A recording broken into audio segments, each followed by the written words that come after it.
ওমানেরকে নতুন গন্তব্যে নিয়মিত শিডিউল ফ্লাইট পরিচালনার অনুমোদন দিয়েছে দেশটির সিভিল এভিয়েশন অথরিটি সিএএ।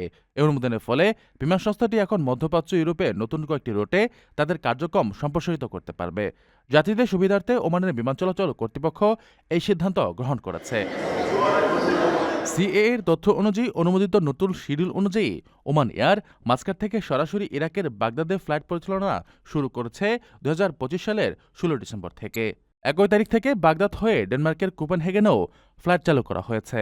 এছাড়া সৌদি আরবের তাইফে ফ্লাইট চলাচল শুরু হবে 2026 সালের 31 জানুয়ারি থেকে।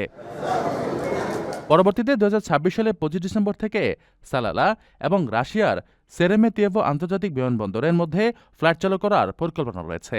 কর্তৃপক্ষের এই সিদ্ধান্ত ওমান এয়ারের নেটওয়ার্ক বৃদ্ধিতে সহায়তা হবে এবং যাত্রীদের জন্য নতুন ভ্রমণের সুযোগ তৈরি করবে। বিশেষ করে প্রবাসী ও পর্যটকরা এই নতুন রুটগুলো ব্যবহার করে এখন আরও সহজে যাতায়াত করতে পারবেন। প্রবাসীদের জন্য নির্মাণ হচ্ছে দেশের প্রথম স্মার্ট সিটি, যেখানে থাকছে স্কুল, মসজিদ, হাসপাতাল, সুইমিং পুল, হেলিপ্যাড, জিম, পাঠাগার, সুপারমার্কেট, শিশু পার্ক সহ সকল নাগরিক সুবিধা। মালিকানা শেয়ার মাত্র 5 লাখ টাকা। প্লাটিনাম ইনভেস্টরদের জন্য ঢাকা বিমানবন্দরে ভিআইপি প্রোটোকল সুবিধা। বিস্তারিত জানতে যোগাযোগ করুন স্ক্রিনে দেওয়া হোয়াটসঅ্যাপ বা ইমো নাম্বারে।